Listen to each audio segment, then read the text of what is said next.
everyone, welcome to Reaching Bestseller Status. Today we have bestselling author Ava Miles here with us.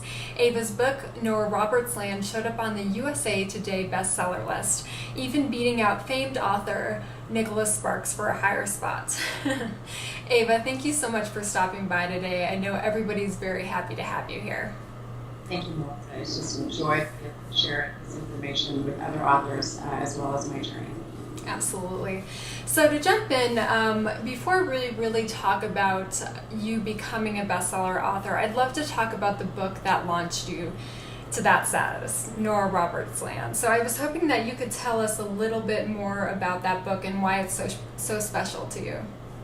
Sure. Well, Nora Roberts Land is my first book, and basically was one of those long journeys to publication like I think a lot of authors resonate with and a lot of readers don't necessarily know about. It took probably about 4 years to come about, originally starting as an idea that came from a true event in my sister's life.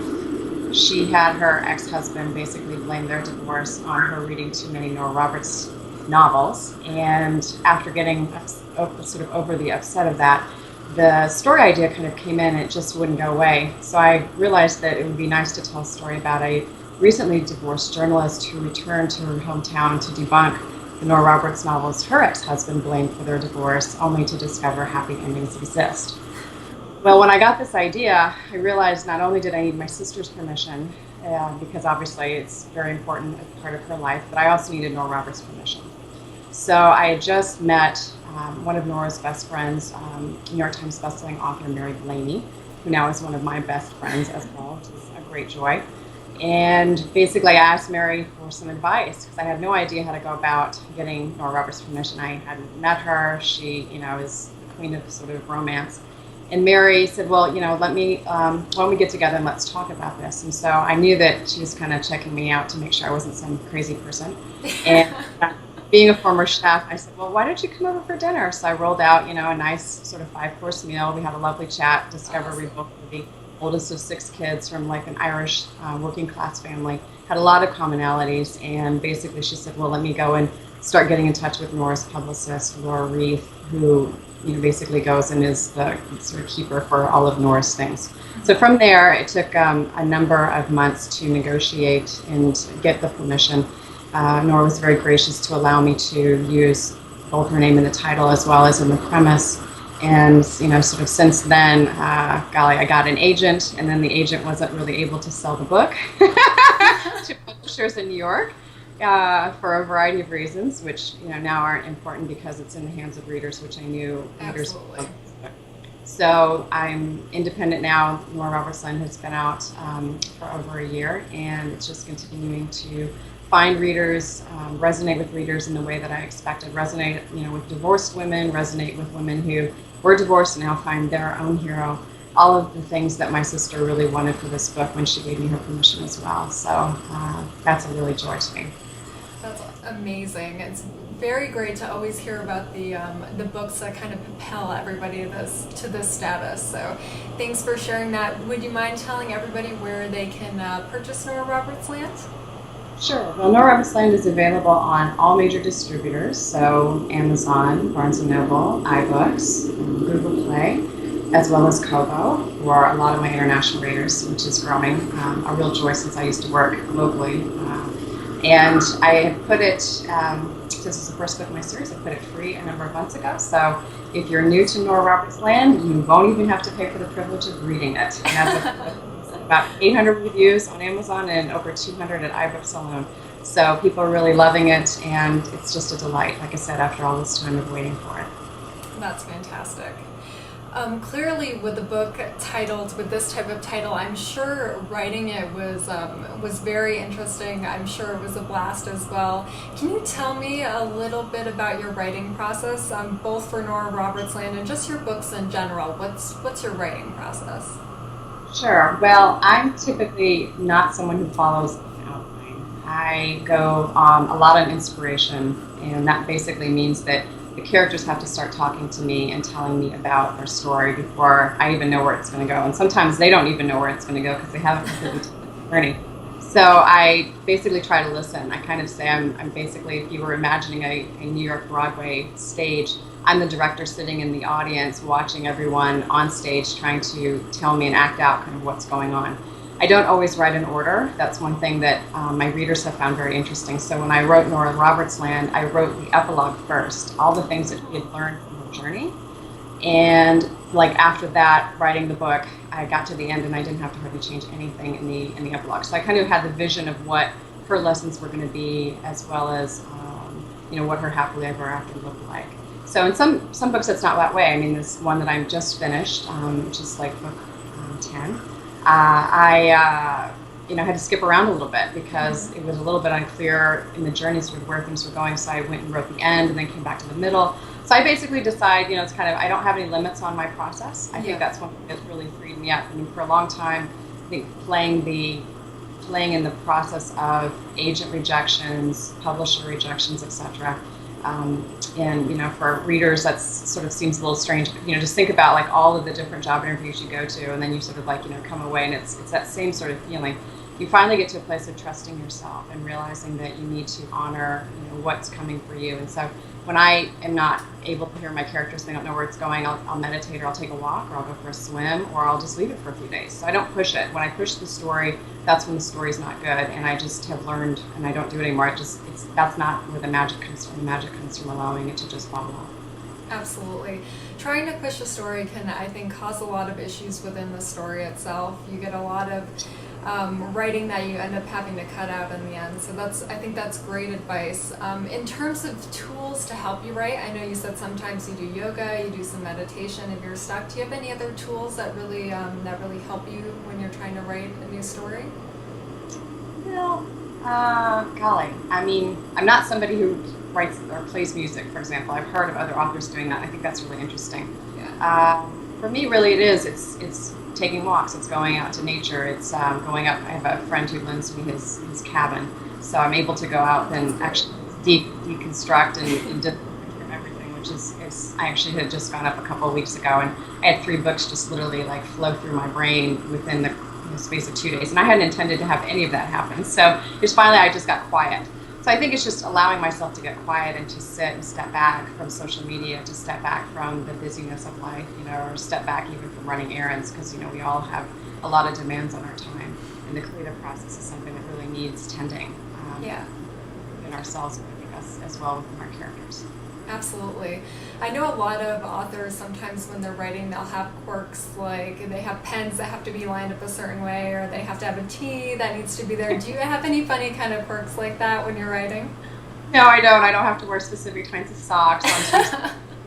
That's great. But I do like that, and I, of course, love reading about quirky characters like that, especially, baseball players who have to wear the same underwear or what have you. But I definitely don't have those quirks, and I do shower. I actually have heard from other friends of mine who are authors that, they won't shower, they won't wash their hair, and I'm thinking, like, unique, because, I mean, that's just not one of my processes. Yeah, absolutely. So I don't have any of those particular ones. Mine is just really trying to step back and just get into that place. Yeah. Well, I think it's great. I think everybody should shower occasionally, hopefully. But so when you go to write, and I know this happens to everybody, where we get stuck on certain things and we want to write, but we don't end up writing, or we just can't move past that point. Sometimes we have deadlines, though, and we have to write even when we don't want to. So what do you do when that happens to you? Well, actually, I don't do that now. My father was really smart and wise one day to me when I first was starting out, and I was talking about having a deadline with my editor, and he said, well, isn't this whole thing about being independent about you being in charge? And I realized that I was being as bad of a boss as some of my old bosses at my old career had been to myself, and I thought, well, you're absolutely right. So now that I've worked with my editor for, golly, how many books now? I've never had to ask until this last book. I just needed a couple more weeks because the story wasn't pouring out quite as fast as I thought. Mm-hmm. So I try to give myself as much permission to do that. So like I said, I don't force it. Sometimes that means that I end up writing a lot more later on. But what I found is that when I get into the groove, 6, 8, 10,000 words that need to pour out just happen, as opposed to trying to force out 1,000 or even I've heard people sitting at the computer for 8 hours for 200 words, and I just that doesn't resonate with me at all. Yeah. I mean, I'll just need to take a break, because this is just, I'm not going to beat my head against a brick wall. I just believe too much in being able to allow the creativity to spark, basically, and to move forward. So I just won't do it. I'll just step away. Yeah. It was interesting to hear you say this. You called yourself your own boss, and I'm not sure a lot of authors would really think about it that way. So what does that mean to you exactly, that you're your own boss, and how does that relate to your structure of writing and that whole area? Sure. Well, this is a new realization that really happened. It kind of hit about April, and I had been out since July. So, track forward how many months it is, maybe not quite a year. And I realized that I'd gotten to a place of understanding what it meant to be a writer, because I'd been writing for a while. And it's not to say that I won't continue to grow and improve my craft and my stories will get better, because my editor says each one does, which is of course here, which you want to subscribe to. But what I realized is that there's a lot more parts of the business than that. There are these aspects of release dates. There are these aspects of connecting on social media.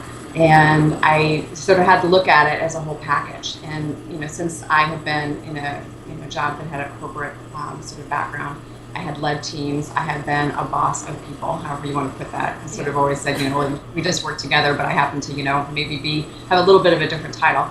I really believe in team building. I just finally thought, I need to start really looking at and examining and kind of calling in, what does it mean for me to be the type of publishing, boss, or I call it publishing CEO, that I want to be, because, we are not alone anymore. And in some respects, we have to do a lot more for ourselves to put ourselves and our brand and our stories out there, especially if you're independent. And so I started really thinking, strategically about that and what that meant. And, I had done for example, when I first started out, a connect with readers strategy, which was really helpful because I couldn't make it be a marketing strategy. That just did not resonate. My whole reason to leave my old career was to basically come into this new one to connect with readers through my message in a very meaningful way. And the story is the thing that's the most important for me with them, and how it resonates with them, and being true to that. And so being the boss for me is really allowing myself the time to step back, really allowing myself to look at what are natural deadlines for me, and what are other ways in which I can have what Courtney Milan, New York Times bestseller Courtney Milan, called a visibility event, which basically puts your name back out there so that readers can remember who you are. And I really resonate with that. So I think for me, it's just continuing to realize, how can I best serve my process, serve my creativity? Because I've realized that it's very, very different than my old job, which was a certain time-bound job. It was a daily rate. And even if I was at the workplace, I wasn't necessarily producing, right? Yeah. I mean, let's just face it. And so this is now me completely needing to produce in a way that's going to be good for me. And so I finally thought, well, let me go and step back and maybe say, okay, let me just produce when I know that I can. And so if I am not feeling like I'm going to get up and write in the morning, which I typically don't do, I'll write later in the afternoon. Or if I need to go a little bit later in the evenings, then I will do that. But I'll move my sort of life around to accommodate the creative process, because it's just not a static thing like the old workplace situation used to be. Yeah, that's great. I mean, I've read a lot about productivity and how people are productive at different times, and not everyone is on the same schedule. So in terms of writing, being able to figure out when you write the best and you can write the most as well, and really focusing on those times helps to kind of perpetuate your writing process and your craft as a whole. So that's great insight. Thank you for sharing that with us. Ava, what's the hardest part about writing to you? The editing. Yes. Yeah. I'm a total, I just want to create kind of girl. And so when I get to editing, I actually, the book that's coming out in a couple of weeks is called The Chocolate Garden, and I've been telling my readers that I find editing like reading. I know it's necessary. I know that it makes my garden more beautiful, and I certainly know that it gives the attention to the showstopper plants in my garden. But I really don't want to do it. I really don't want to do it. I especially don't want to do it after I've been doing it for like the 8th and 9th time. Yes. Draft. And so for me, I know the magic is still in a draft when I am still crying and laughing like 9 drafts later. I mean, I said, I keep setting certain records for certain books. And I said, this last one, I was crying in, like, the 13th draft, and I was like, okay, that's when you know there's magic, because you are Absolutely.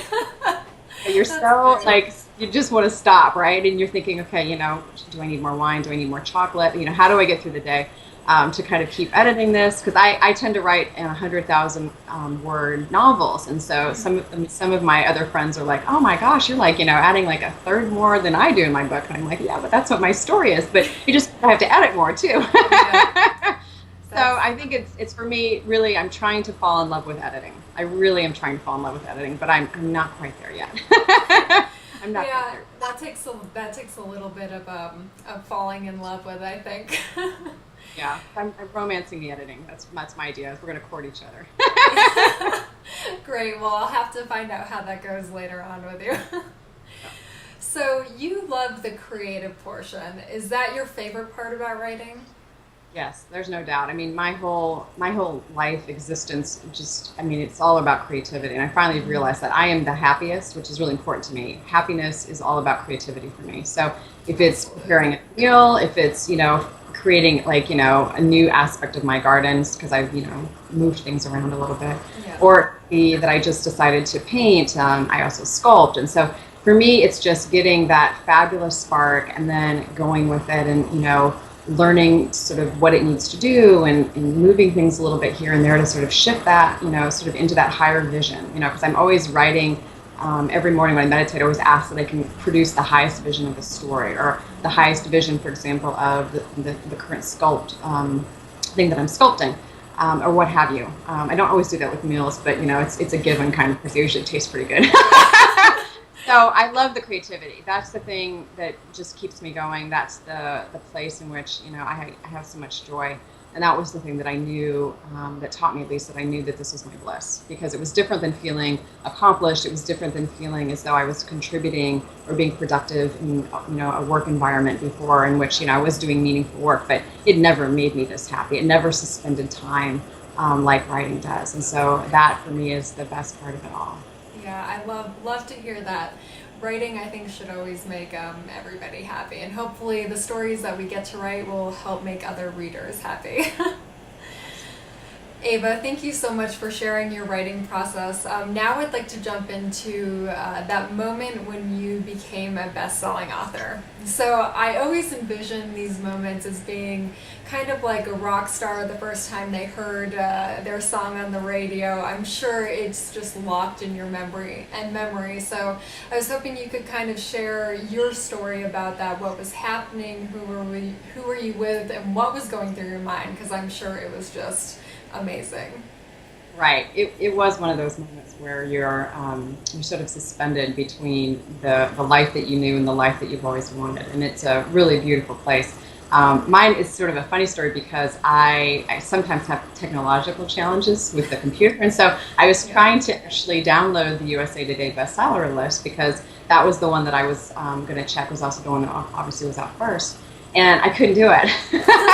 So I Facebook messaged one of my dear writing friends, who actually hit the New York Times bestseller list just this week, Kristen Harbour, which is so wonderful to be able to share that news today with her. Mm-hmm. And she actually was able to download the list because she found the link in a way that I wasn't able to. And so she was the one that kind of told me, and then she sent me the list. And so looking through the list, for your name and, what have you. And, I came to number 116 on the list, and, there I am with Nora Roberts Land.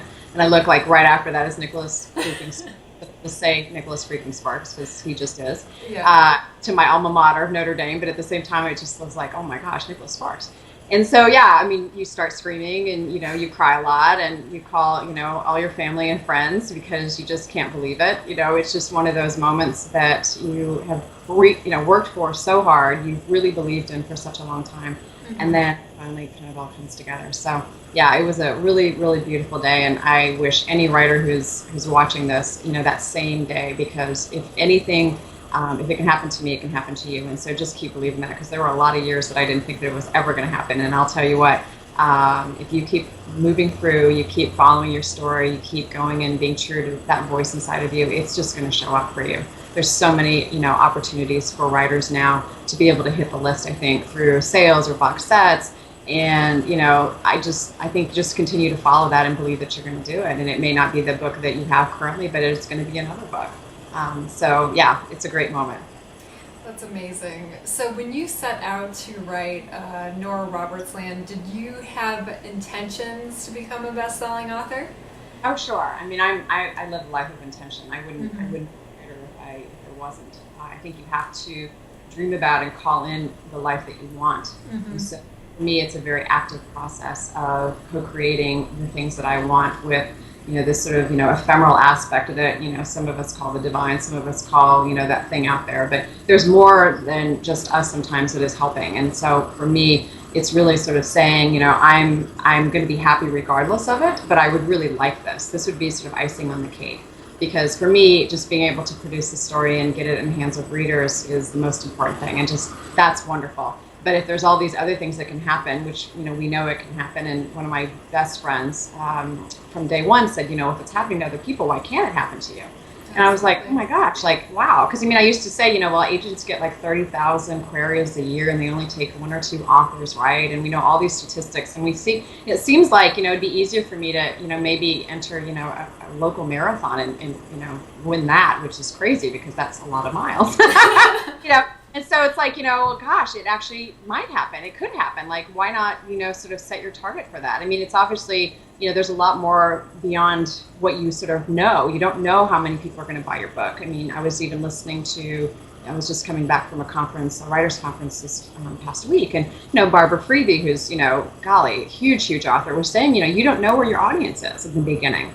And I really think that's true. You don't know where people are going to find your book. You don't know if they're going to choose this book or if they're going to find you a couple books down and then go back to your first book. There are some authors who, end up not hitting the New York Times bestseller with their first book. I'm told that I'm sort of a unique case, and that's fabulous. That's okay. But it doesn't mean that you don't want to stop hitting it. That's something obviously that you hope can happen more than once. And it certainly happens a lot to other people. So I think you just kind of keep, moving forward and seeing how that goes for you. Yeah. My hope for authors always is that they can put aside the fact that they think it might not happen to them and at least try it, because you never know. If you set your intentions that this is something you want to accomplish and you keep going at it, it will happen for you at some point. So it's great to hear that advice from you. I think everybody needs to know that they have a shot at it. It's not out of their hands ever. They always have control over that situation, and they just need to keep reaching for it. So clearly you had intentions to hit the bestseller list. Is there anything specific you did while you were working on that goal that you think really helped push you to that level? Sure. Well, I think I studied how other people were getting onto the bestseller list. That's, I think, key.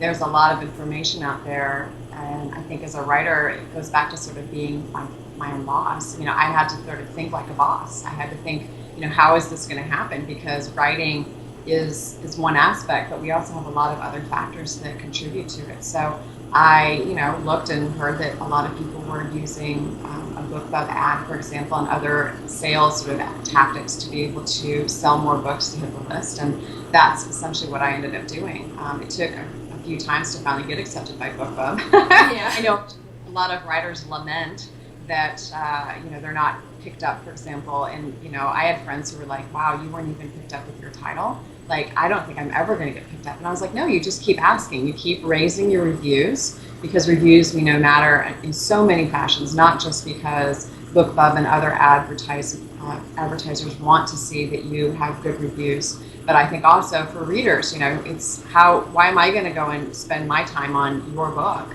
or buy your book when I don't know you, when I don't trust you? In some respects, I think, reading is a sacred, connection between a reader and a writer. And some people obviously consume a lot of books, but I think, a lot of people who really fall in love with books, I know, like I do, those cherished ones that keep me awake, like until 2 o'clock in the morning, right? Because I can't put it down. That to me is like a really precious connection. And that's the kind of connection that I'm looking for when I pick up a new author. And so I think, it's finding ways to sort of create that for the same, for me, it was finding ways to sort of, make sure that people are comfortable with that. In the same way that right now going and putting Nora Roberts in for free is another sort of tactic to be able to get, readers in who haven't heard of you, who haven't tried you, and that has been like unbelievably successful as well. I mean, you don't have the same obviously outcomes as a bestseller list because we don't put free books on the bestseller list. It's totally understandable why. But at the same time, there are ways in which, if we look at the information of how do people raise their profiles, get to the bestseller list, it is through sales, it is through box sets. I did not find, for example, when I first came out, advertising, just sort of straight advertising, and I would say expensive advertising, and even using a very expensive publicist. I didn't feel like it went and got the type of sales figures that I was looking for, and I was at first was very disappointed.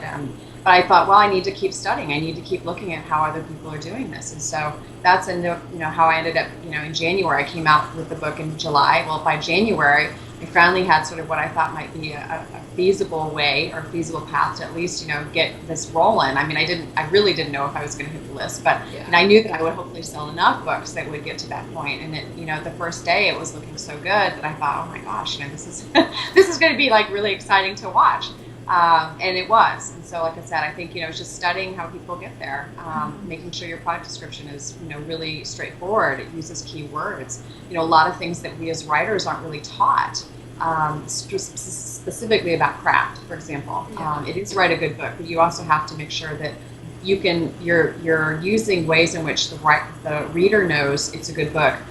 In a very short period of time, because we know, there's so many different demands on their attention and so many other books on a page, for example, sometimes. Yeah, absolutely. So you clearly have a pretty strong business mind, and just saying I'm in business myself, so I definitely pick up on that. And it's very clear that you have a strategy when you go to release a book that you're trying to follow and you think really will put you at that status. I know you've talked generally about what you think is important, and really studying other individuals is important. Can you tell us maybe like 3 key tactics that you think are critical to kind of pushing your book up in sales? Sure, because I've really experimented with this. I mean, I have to say it's a continued learning process for me. I mean, in the beginning, being independent, I am able to actually choose my categories and my keywords, which some of my traditionally published friends aren't able to do. And for readers, what that means is that when you go into, for example, an Amazon or Barnes & Noble, if you're a reader who actually wants to just look at contemporary romance titles, for example, or women's fiction titles, because I kind of write in both, then you're going to go and hit this particular button on that left-hand sort of side, right? And it's going to say contemporary romance or women's fiction. Because sometimes, especially in the beginning of your career, readers aren't looking specifically for your name. I know, for example, when someone's book came out for me, for example, like Sherry Thomas, who I read a lot, and I would go and check, does Sherry Thomas have a new title? Because I want to go and see if she's got one that I want to read. But in the beginning, you really need to play with your keywords. And I mean, I hardly knew anything about keywords. I mean, I was reading, I was listening to other people, but it took a long time to kind of have it all gel and make sense. And I think the other thing that it took a while for me to get a sense about is those product descriptions and how really important it is to incorporate keywords. And so what I started doing, I set aside 2 weeks in April to not write and specifically study in a really strategic way, like what people's book descriptions were. So, name your big author in whatever genre, you want to, sort of use.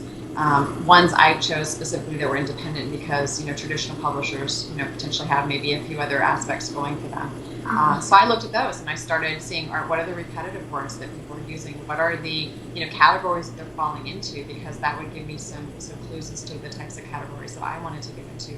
And so that sort of started coming together, and it was a lot of experimentation. There's no doubt about that. But I think, like I said, that's where, to me, the business side comes in, because we can write a good book, but we also need to be our own. We need to be our own advocate. Even if we have a publisher, I mean, there's so many traditionally published friends I know that I have who really feel like a lot of it is on their shoulders still. They have certain levels of support, but there's a lot of things they don't have control over, and some of that stuff makes them feel very powerless. And so I think it's taking the initiative to say, all right, what am I able to do about that? And for me, it really was studying. It was studying the rankings. It was studying the keywords and the lists to get a sense as to what that needed to look like. Social marketing, continues to be, or social media, I guess I should say, both, continues to be mystifying. I mean, Facebook hides more of our posts now, so that kind issue. We have newsletters, that have a certain level of people, but, okay, that's certainly not the panacea of readership out there. So I think, it really is playing with sort of in your genre, what are the aspects that are going to bring you sort of to the highest level of bang for the buck. I mean, I was doing blog posts, I was doing like 25 fresh content blog posts for each new release, and I was not seeing a translation to sales.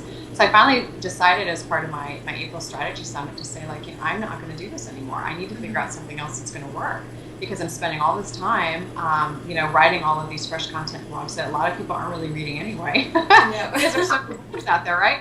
But we spin our wheels a little bit in trying to find, what is that magic number? What is that magic, bullet? And I'm not sure that there really is. I think it really is finding a way to get the algorithms to work for you. At first I was so scared of the algorithms, Yeah. And then, it took a friend to be like, the pen was invented before Amazon and, all these other ones. Really, it's okay. Like, there's other things that have been going on, in the world and, before, Amazon, for example, or, you name the group. But I think, the algorithm thing is something that really intimidated me at the beginning, because I wasn't sure exactly how to work with it.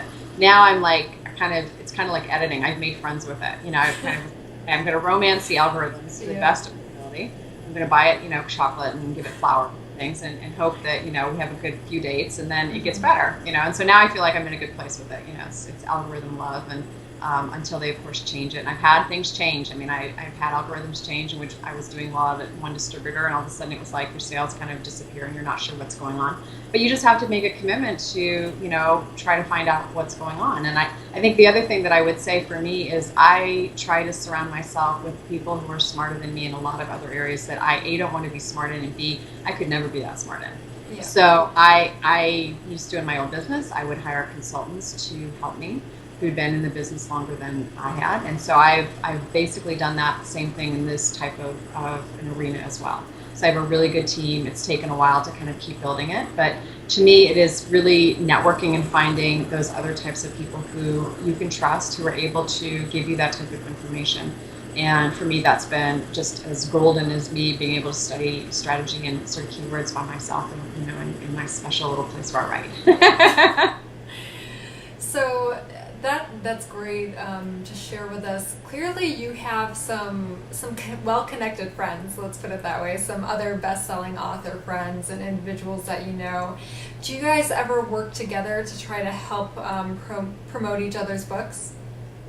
Right. Well, I would say I'm not necessarily well-connected. I would, sort of not say that. I think that what I've discovered is that there's a lot of loops out there.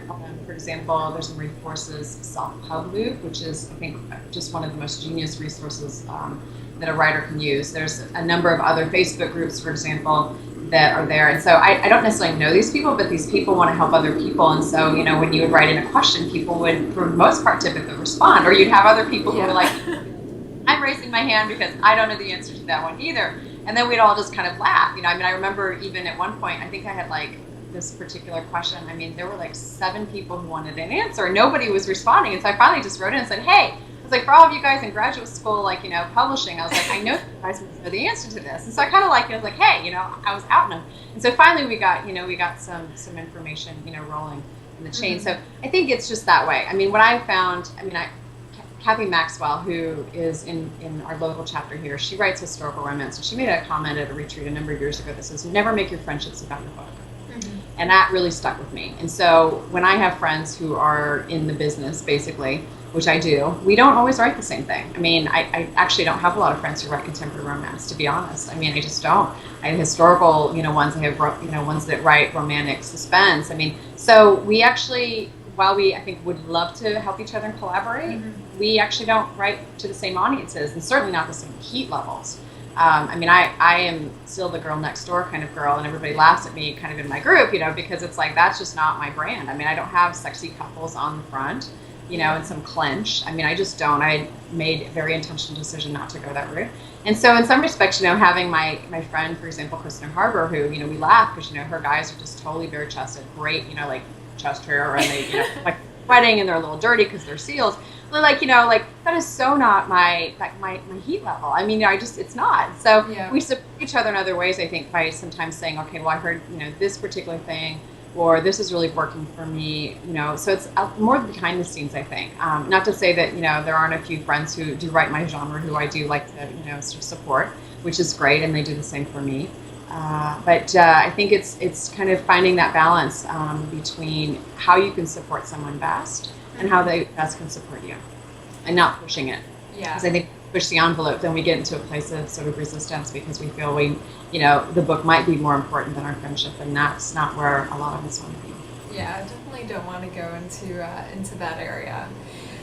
Clearly, once you reached this success, you want to replicate it. I'm sure that's the goal, to continue to do that. So if you could only do one tactic to help you replicate that success, what would it be? It would be BookBub. I mean, there's just no doubt. I see so many of my friends do so well with BookBub. It's just has become, I won't say it's one of the most powerful tactics out there, but I really do think it's pretty darn close. I mean, there are so many people that have subscribed to the list. There are so many people now internationally who are discovering the list, that it really does actually affect you in a way that you just can't even anticipate. I mean, it really blows the mind. And so I think that for me, especially as a new writer who doesn't have a powerful, New York publishing house behind me, who isn't putting out and blasting tons of ads, in the major, trade, reader trade sort of magazines and what have you. Yeah. And I would say even on TV. I mean, I think you've got to go with what works for you. And, BookBub, while, yes, I know people complain it's expensive. I mean, I've never ever thought that the value that they were asking for me was anywhere sort of too significant for what I was getting in return. Mm-hmm. So I really believe BookBub is a great way to go. Plus, it's a great way to be able to get so many new copies of your book into so many, new readers. Yeah. So I really like that as well. So I would say if you're going to go for anything, go for BookBub. But you've got to build your reviews. I mean, that's the other part of it. And so finding ways that work for you to get those reviews, get higher levels of reviews, quality reviews, obviously, and then to sell yourself to the BookBub team. I think that's probably one of the best things you can do when you're first starting out. And then you get a readership, and like I said, some other. Then you can get to a place where, everybody will buy your book at full price when it lands. Like for example, the author that I have, who she has the New York Times on her third book without a sale, and it was just that's just tremendous as well. And what an incredible accomplishment. Absolutely. Clearly, it is the era of the indie author or self-published author. I know that you are an indie author, and I was hoping that you could talk to us a little bit about that, just some of the unique things, since it is obviously different and completely different than traditional publishing. And to reach bestseller status when you are self-published is a feat in and of itself. So can you talk to us a little bit about that whole arena, because it is huge? Right. Well, for me, it's been really supportive. It's worked for me. I hadn't wanted to pursue that route, to be quite honest. I mean, that's why I got an agent and what have you, but it's where I've ended up. And in some respects, it allowed me to put out more books faster. I quit my job when I decided to do this. I walked away from a six-figure career and very successful career because I just wanted to go all in. And I knew how long I had my savings account to kind of make this work. And so I just said, I'm just going to do it. I mean, I knew full commitment was really important, and so that's how things progressed. What I wasn't prepared for, I think, is all the minutia that's related to it. For example, doing your own copyright and making sure, gosh, I hope I'm not messing this up. Getting ISBN numbers, do you get 100, do you get 1,000, and every time you've got a new book, you've got to, put the ISBN stuff up. I decided I was not going to do formatting for my own books, because that just was not a desire that I had. I was I'm happy to pay other people. So for me, I think it's been deciding a couple things. I was raised in an appropriate sort of background to know that I had to spend money to make money. Mm-hmm. And I think some people are really scared about that in the beginning. And so I think you've got to find out what your resistance point is when it comes to that. I did not necessarily have tons of money to afford an assistant, but I knew I needed an assistant because that assistant allowed me access to things that I wouldn't have had, and it also allowed my time to free up so I could write books. And that was the thing that I knew was A, the most important to me, B, was also going to put my name out there faster and better. And so I think finding those things out for yourself The other thing that I would say that I wasn't prepared for, which I talked a little bit about, is how important the product descriptions are and the algorithms and that type of stuff. And that takes a little time, but there's so many conferences out there now that people can go to that will support your knowledge base. And I just came back from one as well. And every time I go to this particular conference, it's Romance Writers of America, but there's a number of different ones. There's NINC, there's PubSmart, for example. And a lot of traditionally published, writers are coming to it as well because they're either getting their backlist, a return to them, or they're thinking about doing a little hybrid. Maybe they only have 2 to 3 books with a publisher in a year and they want to put out 5. And so they're going to put out 5 or 2 additional ones on their own. And they're learning how to do that. So I think just find a conference and start getting educated, connect on loops, for example. Get into places that are going to support you and support what you need to know, because there's going to be things that you just are going to come up against and you're not going to know it. So finding, resources to answer those, or, there's so many things I can think of, but, it's like I just had no idea what to do. I mean, sometimes I go into the iBooks dashboard and I'm like, I don't know what to do. I have to get in touch with somebody that, knows a little bit more about that than me, and then I can go back and either figure it out or just say, okay, we'll just wait a couple of days. So I think that's it. There's just a lot of that business aspect, and it's not just the it's not just the straightforward stuff. It's keeping a book tracker. It's keeping what your royalties look like, so you can give that to your accountant at the end of the year, or by distributor, by month. I mean, having a system in place that allows you to sort of see where you're going. And those are the types of things that I'm sure other traditionally published authors do as well. It's just that, there's not as much discussion, at least there certainly wasn't when I was coming up through the ranks of writing. We were talking about craft. We were talking about, how do you create emotion in a scene? How do you create those, memorable characters? We weren't really talking about the business side. And I think within the last couple of years, at least for me, one of the things the indie authors have really done is they have created a dialogue in which that is not just, really, really critical, but it's really valuable. And so I think a lot of us are learning, from their experience. Bella Andre, Barbara Freedy, Liliana Hart, those particular authors are out there on the circuit a lot, sharing really valuable information.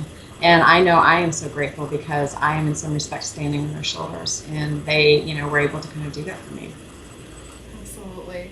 Well, Ava, we're actually coming to the end of our interview, and I want to thank you again. I really appreciate all the knowledge you shared with us. I wanted to see if you have any last final words for the viewers today. Sure. Well, as I said, I really believe in ourselves, right? And I think you need to believe in your voice.